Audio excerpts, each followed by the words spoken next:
तो क्या हो अगर फ्रीजा जो है वो नया गॉड ऑफ डिस्ट्रक्शन बन जाए। बीरस वर्सेस गोकू की हमें फुल पावर फाइट देखने के लिए मिले। और क्या होगा अगर जीरन वर्सेस गोहान देखने के लिए मिले, जिसमें एक नए यूनिवर्स के साथ नए थ्रेड्स के रूप में कुछ नए विलन्स, कुछ बहुत ज्यादा ही पावरफुल विलन्स निकल कर आए जो कि एंजल्स के रूप में हो। सोचो ऐसी कहानी अगर हमें देखने मिले जो कि ड्रैगन बॉल सुपर की फ्यूचर स्टोरी भी हो सकती है, तो तुम्हें वो स्टोरी देखने में कितना मजा आएगा। तो तुमने बिल्कुल सही सुना। जिस मांगा को मैं यहाँ एक्सप्लेन करने वाला हूँ उसकी कहानी कुछ ऐसी है कि इसमें से कुछ हिस्से ड्रैगन बॉल की आने वाले नए आर्क या फ्यूचर स्टोरी में दिखाए जा सकते हैं। अब तुम इन चीजों को सिर्फ इमेजिन ही करके देखना कि ये कैसी होगी, जो कि हमें ड्रैगन बॉल सुपर की one of the best fan मांगा में दिखाई गई है, जो कि है ड्रैगन बॉल काकू में, जिसकी मांगा आर्ट भी काफी ज्यादा बढ़िया है। अब देखो अगर ये वीडियो तुम्हें पसंद आए तो लाइक जरूर करना और नरेशन पे एक कमेंट करके जरूर बताना, तभी मैं आगे के पार्ट्स भी लेकर आऊंगा। अब सीधा कहानी की शुरुआत करते हैं। तो टूर्नामेंट ऑफ पावर के बाद से ये कहानी शुरू होती है, जिसमें फाइट के खत्म होने के बाद सभी को लगता है कि सभी चीजें सही हो चुकी है और यह सोचना उनका गलत होता है। उन्होंने अपने यूनिवर्स के साथ बाकी यूनिवर्स को बचा तो लिया है, लेकिन उन्हें यह नहीं पता है कि उन नए यूनिवर्स के साथ उनके लिए दूर कहीं नए खतरे भी उनका इंतजार कर रहे हैं, जो कि उनके यूनिवर्स की तरफ जल्द ही आने वाले हैं। टूर्नामेंट ऑफ पावर के खत्म होने के बाद वो ब्रोली से वहां पर मिलते हैं, जहां पर अपने दोनों सेयंस एक नए सेयंस से मिलने के बाद उससे बहुत ही बड़ी एक फाइट करते हैं, क्योंकि यहाँ पर ब्रोली काफी ज्यादा बेकाबू होता है, जो कि एक मॉन्स्टर के रूप में उनके सामने आया होता है और उन्हें इतना ज्यादा पीटता है कि उन्हें मजबूर कर देता है एक फ्यूजन के लिए, जिसमें हमें गोजीटा फॉर्म देखने के लिए मिलता है। और ये फॉर्म इतना ज्यादा पावरफुल होता है वो उस मॉन्स्टर को भी हरा पाते हैं। जिसके बाद गोजीटा जब ब्रोली को हरा देता है तब हमें वहाँ देखने के लिए मिलता है कि गोकू अपने गुडनेस को वहाँ दिखाते हुए उस लेजेंडरी वॉरियर को अपने साथ एक प्लेनेट पर ले आता है, जहाँ वो प्लेनेट वाम्पा पे उसे छोड़कर उसके साथ अच्छा व्यवहार करने लगता है, जिसमें गोकू की अच्छाई की वजह से उनमें दोस्ती भी बढ़ती हुई दिखाई देती है, जैसे कि गोकू और वेजिटा में भी धीरे धीरे बढ़ी थी, वैसे ही हमें इन दोनों में देखने के लिए मिलती है। और गोकू यहाँ तक कि ब्रोली को यह भी कह देता है कि वो भी उसे कैकरॉट बुला सकता है और उसे वहाँ छोड़कर चला जाता है। और उसी बीच हमें देखने के लिए मिलता है कि यूनिवर्स 7 में अर्थ पर एंड्रॉइड 17 वहाँ खड़े होकर सोच रहा होता है कि सभी फाइट्स खत्म हो चुकी है, लेकिन यह हमारा पुराना पास्ट हमारे लिए कुछ न कुछ लेकर जरूर आएगा। ये जो भी एक्शन हमने पिछले टाइम में किया है वो कोई ना कोई इम्पैक्ट हम पर जरूर छोड़ेगा और आगे आने वाले समय में कुछ न कुछ तो बड़ा होने ही वाला है। और फिर उसके बाद कहानी जाती है सीधा प्लेनेट सडाला पर यूनिवर्स 6 में, और वहां हमें देखने के लिए मिलता है यूनिवर्स 6 के गॉड ऑफ डिस्ट्रक्शन चैंपा। और वहां पर वो अपने यूनिवर्स के सेयंस को लेकर खड़े होते हैं और वहां पर हमें कॉलीफ्ला और केल देखने के लिए मिलती है। और वहां पर कॉलीफ्ला काफी ज्यादा गुस्से में चिल्ला रही होती है कि लॉर्ड चैंपा मुझे सिखाइए वो सीक्रेट टेक्निक्स, जिसमें कॉलीफ्ला खुद को ट्रेन करने की कोशिश कर रही होती है और चैंपा से कह रही होती है। और इसी बीच हमें देखने के लिए मिलता है कि चैंपा को कुछ महसूस हुआ है और वहां पर एक भारी अर्थक्वेक देखने के लिए मिलता है। और यह अर्थक्वेक इतना ज्यादा होता है कि वहां एंजल्स और गॉड ऑफ डिस्ट्रक्शन भी हैरान होकर खड़े हो जाते हैं। और कॉलीफ्ला ये देखकर स्माइल करते हुए कहती है तो उन सभी टेक्निक्स में से क्या ये टेक्निक आज आप मुझे सिखाने वाले हो? वहाँ चैंपा हैरान होता है और कह रहा होता है कि क्या ये बीरस है और उसका यूनिवर्स है, जिसमें चैंपा और एंजल ये एज्यूम कर ही रहे होते हैं। तभी हमें देखने के लिए मिलता है कि कॉलीफ्ला सुपर सैयन बन जाती है और गोकू को दोबारा वहां चिल्लाते हुए चुनौती देती है कि तुम बस इंतजार करो, अब जल्द ही अपना रिवेंज तुमसे लेंगे। और उसी बीच हमें देखने के लिए मिलता है यूनिवर्स 11 बेलमोट प्लेनेट पर। वहां पर हमें देखने के लिए मिलता है टोपो, जो कि गॉड ऑफ डिस्ट्रक्शन के सामने बैठा होता है और उसके आगे झुका हुआ होता है। और फिर उसी बीच उन्हें भी वो पावर महसूस होती है और वो कहता है गोकू, और वहां पर भी एक पावरफुल अर्थक्वेक का वेव आता हुआ दिखाई देता है, जिसमें वहां उनकी एंजल कहती है वो तो अभी हमारे क्लोज भी नहीं है। और फिर कहानी जाती है यूनिवर्स 7 के अर्थ पर, जहां पर काफी भारी आंधी आई हुई होती है और वहां पर गाड़ी बस उड़कर वहां से जाती हुई दिखाई देती है। और उसी बीच हमें देखने के लिए मिलता है क्रेलिन, जो कि वहां पर जैसे तैसे उस तूफान में सभी चीजों को संभालने की कोशिश कर रहा होता है और वहां बस को संभाल कर वहां खड़ा होता है और कहता है गोकू तुम वो पहले जैसे नहीं लग रहे हो, ये पावर कुछ ज्यादा ही आगे जा चुकी है। जिसके बाद कहानी जाती है सीधा गोकू और बीरस की तरफ, जो कि यूनिवर्स में कहीं पर लड़ रहे होते हैं आपस में, और दोनों की पावर इतनी ज्यादा होती है कि ये पूरे यूनिवर्स में महसूस हो पाती है, जिसे दूर प्लेनेट से एंजल विश भी देख रहा होता है और सुप्रीम काइज भी इस चीज को देख रहे होते हैं, जो कि सेक्रेट वर्ल्ड ऑफ काई में होते हैं, जो कि विश को वहाँ कॉल लगाकर पूछते हैं कि हेलो विश, ये आखिर हो क्या रहा है। मैं इस चीज के लिए माफी चाहूंगा, लेकिन क्या ये यूनिवर्स पूरी तरह से सेक कर रहा है और मैं यहाँ फील कर पा रहा हूँ कि ये सन गोकू और लॉर्ड बीरस का ऑरा है, जो कि एकदम बर्जर्क रूप में हमें महसूस हो रहा है। मैं क्या आपसे एक एक्सप्लेनेशन ले सकता हूँ, आखिर इस समय हो क्या रहा है? वहाँ सुप्रीम काई सिन उनसे पूछ रहे होते हैं कि क्या ये गोकू की ट्रेनिंग की वजह से हो रहा है, जिसके बाद हमें फिर देखने के लिए मिलता है कि गोकू और बीरस आपस में अभी भी लड़ रहे होते हैं और यहाँ बीरस के अटैक्स इतने ज्यादा पावरफुल होते हैं कि उसके हर छोटे अटैक से एक न एक प्लेनेट वहाँ तबाह होता हुआ दिखाई देता है और उन दोनों के बीच अभी भी फाइट बड़ी जोरों से चल रही होती है। अब यहाँ मैंने एक डबिंग पीस उनके बीच की फाइट अपने तरीके से यहाँ डब की है, जो जिसमें तुम इनकी फाइट अच्छी तरह से देख पाओगे। ये ऑरा जो हमें महसूस हो रहा है ये कुछ ज्यादा ही खतरनाक है, ये एकदम बर्जर्क रूप में आ रहा है। क्या ये गोकू और लॉर्ड बीरस है? हाँ सिन, तुमने बिल्कुल सही समझा, इन दोनों के बीच में ये ट्रेनिंग हो रही है। ये पावर आखिर कैसी है जो मुझे में महसूस हो रही है? तुम्हें क्या लगता है तुम इतनी आसानी से मेरी बराबरी कर लोगे? ये देखो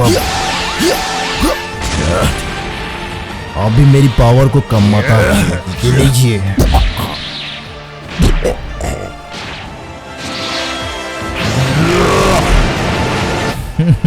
बहुत अच्छे, ये चखो। ये कैसा लगा? हाँ? क्या? अब आप इसे संभालो।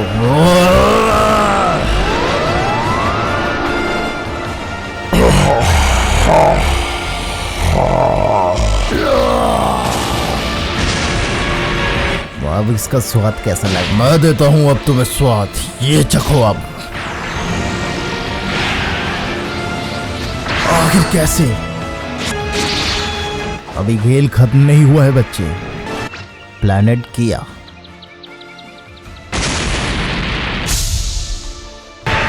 इधर आओ सन गोकू। अरे नहीं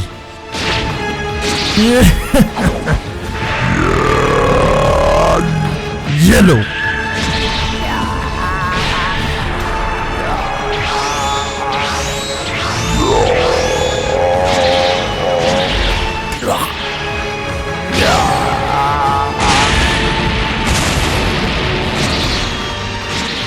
प्लैनेट ताको ताको। ये आखिर क्या आ रहा है? क्या ये टूटता हुआ तारा है? ये तो हमारी तरफ ही बढ़ रहा है। हाँ?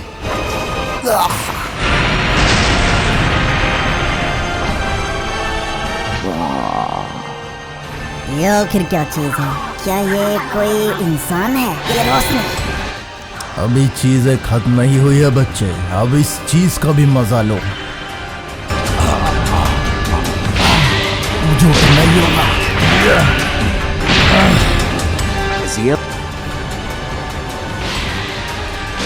निकलो यहाँ से बच्चे, तुम्हें यहाँ इस समय नहीं रहना चाहिए।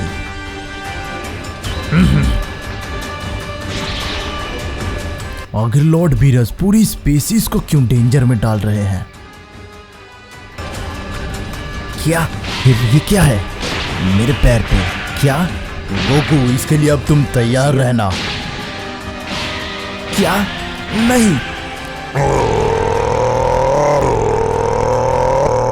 अब इन दोनों के बीच ऐसे ही लड़ाई जारी रहती है और वहाँ बीरस का वो हमला इतना ज्यादा पावरफुल होता है कि वो उस प्लेनेट को पूरी तरह से निगल लेता है और वहाँ पर सभी चीजें हमें खत्म होती हुई दिखाई देती है। और इसी बीच हमें बीरस के प्लेनेट पर विश देखने के लिए मिलता है और विश वहाँ कह रहा होता है कि वो आखिर अभी तक इतना लंबा लड़ रहे हैं, वो भी लॉर्ड बीरस के खिलाफ। ये अर्थलिंग सच में कुछ ज्यादा ही अलग है। उनको गए हुए अभी तक 30 मिनट हो चुके हैं। मुझे इसको लेकर बैड फीलिंग आ रही है। क्या मुझे उन्हें ज्वाइन करना चाहिए? अब यहाँ ओरेकल फिश हमें गिरती हुई दिखाई देती है, जो कि सोते हुए ही कह रही होती है ये एक्ट हमारे लिए ही एंडिंग होगी। यूनिवर्सिस कॉन्सिक्वेंसेस, ऐसे ही कुछ बातें वो ओरेकल फिश कहती है, जिसे सुनकर विश काफी ज्यादा हैरान और डर सा जाता है और उसकी तरफ देखने लगता है और कह रहा होता है कि क्या ये बातें क्या इस फाइट से ही लिंक करती है। अब यहाँ से कहानी फिर से अर्थ पर जाती है, जिसमें हमें देखने के लिए मिलते हैं मिस्टर सैटर्न और माजिन बू, जो कि उस अर्थक्वेक को लेकर हैरान होते हैं। और वहाँ बुआ अपने भूख के लिए फिर चिल्ला रहा होता है। गोकू वहाँ पर नहीं है और पेन को गोद में लिए मिस्टर सैटर्न भी वहाँ होते हैं। और वहाँ हमें देखने के लिए मिलते हैं गोहान और पिकलो, जो कि काफी ज्यादा सीरियस होते हैं और वहाँ आसमान में ही देख रहे होते हैं, जिसमें पिकलो कह रहा होता है कि लगता है गोकू अपने उस ट्रेनिंग टर्म्स में वापस आ चुका है, तुम्हारे पिता जल्द ही यहाँ पर वापस आएंगे गोहान। अब गोहान ऊपर देखते हुए एक बर्ड की तरफ अपना हाथ करता है और कहता है कि हाँ, स्पीकिंग ऑफ ट्रेनिंग, सही है, मुझे भी अब ट्रेनिंग अपनी पूरी करनी चाहिए, क्योंकि कुछ पता नहीं है कि कब क्या हो जाए। अब पिकलो यहाँ सुनकर ये खुश होता है कि तुम्हारी ये बात सुन के मैं खुश हुआ, क्योंकि अब यहाँ तुम ही हो जो कि यहाँ लोगों को बचा सकते हो, लेकिन अब तुम्हारी स्टडीज का क्या होगा। अब वहाँ गोहान मुस्कुराते हुए कहता है कि मैं इन चीजों को कॉम्प्रोमाइज कर लूंगा पिकलो। अब यहाँ कहानी दोबारा स्पेस में जाती है प्लेनेट पिसिन पर। 20006 उस प्लेनेट का नाम होता है, जिसके ऊपर हमें एक पावरफुल ब्लास्ट देखने के लिए मिलता है, जो कि उस प्लेनेट के चारों तरफ दिखाई देता है। और ये और कोई नहीं बल्कि वेजिटा होता है, जो कि काफी स्पीड से वहाँ उस प्लेनेट के चक्कर लगा रहा होता है, जिसके हाथ पैर में काफी ज्यादा वजन होता है। और वो भी वहाँ पर काफी ज्यादा हैरान होकर सोच रहा होता है और खुद को रोककर एक जगह पर खड़ा हो जाता है और पसीने से भीगा हुआ होता है और कह रहा होता है कि ये सभी ट्रेनिंग क्या मेरे लिए एकदम बेकार है, क्योंकि शायद से गोकू की पावर्स उसे भी वहां तक महसूस हुई है। जिसके बाद हमें फिर देखने के लिए मिलता है गोकू, जो कि स्पेस में एक जगह पर खड़ा होता है उस प्लेनेट के टुकड़े पर, और वहां उसकी बॉडी बुरी तरह से जली हुई दिखाई देती है और उसके पीठ से उसकी हड्डियां और मांसपेशियां सभी एकदम साफ दिखाई दे रही होती है। और वहां गोकू एकदम सीरियस होता है और वो लॉर्ड बीरस से कहता है कि लॉर्ड बीरस, मेरे बिना किसी हेल्प से एक पूरा सिविलाइजेशन आपने 1 सेकंड में गायब कर दिया, जैसे कि वो कभी था ही नहीं। वहाँ बीरस एकदम हंसते हुए कहता है कि यस, कि यही मेरी जॉब है और मैं ही इसे कर रहा हूँ as a god of destruction. और वहाँ पर हमें गोकू एकदम सीरियस दिखाई देता है। अब वहाँ गोकू के भी एकदम पसीने छूटे हुए होते हैं और वहाँ वो उस बच्चे को बचा लेता है जो कि उसके पैर पर था, और वो उससे कहता है कि चिंता मत करो किड, अब सब कुछ ठीक है। और वहाँ गोकू वहाँ बेहोश होता हुआ दिखाई देता है और यहाँ ये समझ में आता है कि गोकू उस हमले को खुद पर खाकर उस बच्चे को वहाँ प्रोटेक्ट कर रहा होता है, जिसे देखकर बीरस भी वहाँ स्माइल करता है और कहता है कि एक मॉर्टल ने कभी भी मुझे इस तरह की फाइट नहीं दी है, खासकर गॉड्स ने भी ऐसी फाइट नहीं दी है। ये कुछ रेयर है जिसने मुझे इतना ज्यादा फोर्स किया है अपनी पावर को इस्तेमाल करने में, लेकिन ये वॉरियर भी अपने लिमिट्स पर पहुंच चुका है। अब वहाँ गोकू बेहोश होकर गिरा होता है और वहीं हमें देखने के लिए मिलता है कि वो एकदम अलग सी यादों में जा चुका है और अपने सभी दोस्तों को याद कर रहा है, जिसमें वहाँ वो वेजिटा को देखता है और वेजिटा कह रहा होता है कि तुम कम्प्लीटली एक रोप पर हो कैकरॉट। और वहाँ उसे बाबा भी देखने के लिए मिलता है, जो कि कहता है कि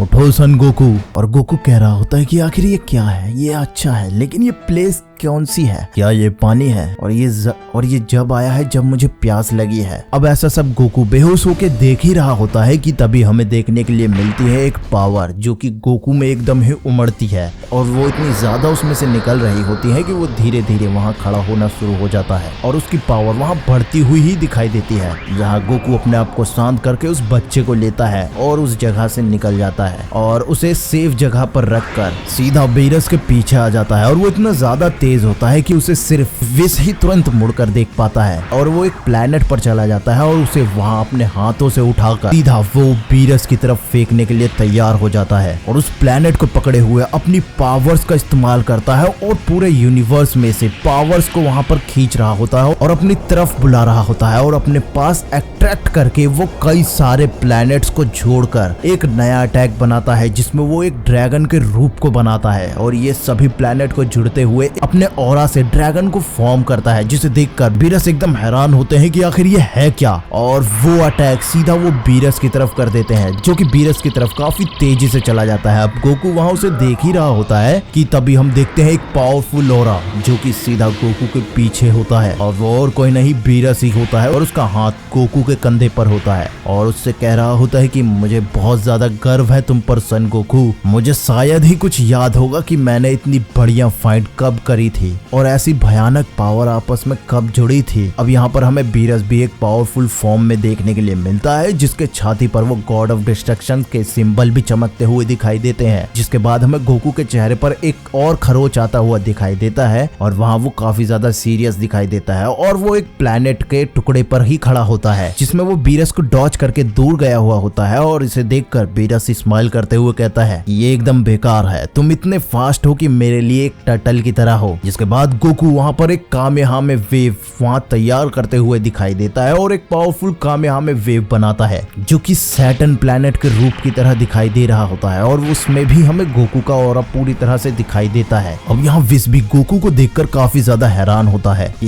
ये सच में अपनी पावर को पुश कर रहा है। वो अपनी अल्ट्रा इंस्टिंक्ट को अपनी डिस्ट्रक्टिव फॉर्म के साथ मिला रहा है। लॉर्ड बीरस अब गोकू को एक पावरफुल वॉरियर की तरह ही देख रहे हैं। अब यहाँ गोकू एकदम अपने अटैक के साथ तैयार होता है और बीरस भी वहाँ अपने हाथ को झटकते हुए कहता है कि मेरी बॉडी भी काफी ज्यादा अकड़ गई है। अब वहाँ गोकू अपनी कामेहामे वेव पूरी तरह से तैयार करके खड़ा होता है कि तभी हमें देखने के लिए मिलता है कि उसके बॉडी में एक अजीब सा झटका आता है, जिसे वो महसूस करते ही वहाँ बेहोश होकर, जिसे विस और बीरस देखकर काफी ज्यादा हैरान होते हैं कि ये क्या हुआ। विस इसे देखकर कहता है कि ये फॉर्म भी इसके लिए कंट्रोल करना काफी ज्यादा मुश्किल है। वहाँ बीरस गुस्से में चिल्लाता है कि मजा आना तो अभी शुरू ही हुआ था। वहाँ बीरस को एकदम ही याद आता है कि उसका प्लेनेट एकदम खाली है क्योंकि विस भी यहाँ है। तभी वो विस पर चिल्लाता है कि विस मेरा प्लेनेट, और ऐसे बोलते ही वहाँ विस बीरस को लेकर सीधा सेक्रेट वर्ल्ड ऑफ काई में चला जाता है, जहाँ पर हमें सिन देखने के लिए मिलता है, जो कि सोच रहा होता है कि आखिर ये गोकू किस तरह की पावर इस्तेमाल कर रहा होगा जिसकी वजह से ये यूनिवर्स इतना सेक कर रहे हैं। तभी वो पीछे देखता है लॉर्ड बीरस को और हैरान होकर वहाँ खड़ा हो जाता है। अब यहाँ आकर वो सीधा सिन पर गुस्सा होता है और वहाँ सिन सुप्रीम का सोच रहे होते हैं कि आखिर एकदम ही हुआ क्या, और बीरस वहाँ चिल्लाकर कहता है कि तुम ही मेरे प्लेनेट को ठीक करोगे। और वहाँ हमें पता चलता है कि उनकी पावर्स की वजह से बीरस का प्लेनेट भी काफी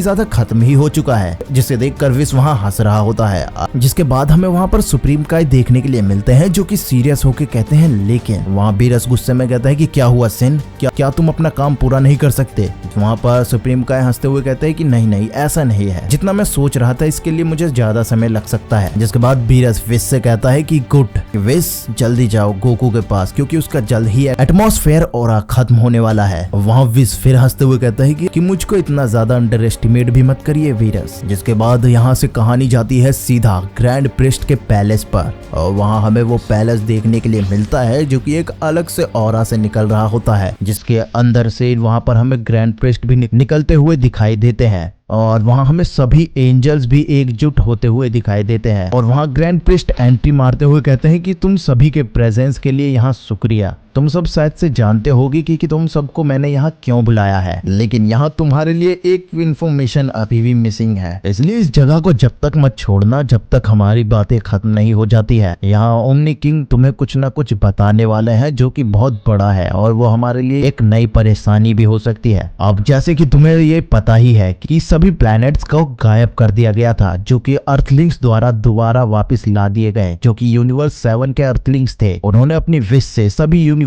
को रिस्टोर किया है जो कि डिसअपियर्ड हो चुके थे, जो कि टूर्नामेंट ऑफ पावर के बीच में हुआ था। लेकिन एक परेशानी यह है कि यहाँ उन यूनिवर्स को भी दोबारा रिस्टोर कर दिया गया है जिन्हें एकदम वॉइड में इटर्निटी के लिए मिटा दिया गया था। जिसमें फिर एक एंजल उनके बीच कहता है कि यहाँ पर असलियत में 18 यूनिवर्स थे। जिसके बाद वहाँ ग्रैंड प्रिस्ट बताते हैं कि नहीं, ऐसा नहीं है, मैंने कभी मेंशन नहीं किया है, लेकिन मैं तुम्हें बता दूं कि उस समय पर 19 यूनिवर्स थे, कि उस समय पर एक 19th यूनिवर्स भी था जिसे यूनिवर्स 0 भी कहा जाता था। अब ये सुनकर सभी एंजल्स हैरान होते हैं और काफी हैरानी से उसे देख रहे होते हैं, जिसमें से एक छोटी एंजल कहती है कि फादर आपने इस चीज को हम सबसे हाइड क्यों किया। जिसमें ग्रैंड प्रिस्ट जवाब देते हैं कि ये मैं करना नहीं चाहता था, लेकिन अब वहाँ उनके पीछे से एक आवाज आती है कि शायद से फादर चाहते थे कि ये तुम्हें ना पता चले, क्योंकि ये चीज तुम्हें मिटा सकती थी, तुम्हें खत्म करने की ताकत रख सकती थी। ये सुनकर अब सभी एंजल हैरान होते हैं कि ये आवाज आखिर आई आई कहाँ से, ये आखिर किसने कहा। और ऐसा कहते हुए वो पीछे मुड़कर देखने लगते हैं, जिसमें ग्रैंड प्रिस्ट इस आवाज को सुनकर कहता है कि क्या मैं इस आवाज को पहचानता हूँ। अब वहाँ हमें एक वुमेन देखने के लिए मिलती है जो कि उन एंजल्स की भीड़ में से एकदम निकल कर आ रही होती है, जो कि एकदम मिस्टीरियस वुमेन होती है। और वो कह रही होती है कि तुम सभी जो फादर को समझते हो वो वैसे नहीं है, ये एक कावर्ड, ये एक डरपोक है जो कि उन चीजों को बताना नहीं चाहता है जो कि इन्होंने अपने पास्ट में करी है। जिसमें से एक एंजल उसका जवाब देते हुए कहता है कि आखिर तुम हो कौन और तुम ऐसे कैसे जज कर सकते हो फादर को। जिसमें फिर एक एंजल कहते हैं कि काम डाउन मोहितो, हमें एकदम न्यूट्रल रहना पड़ेगा,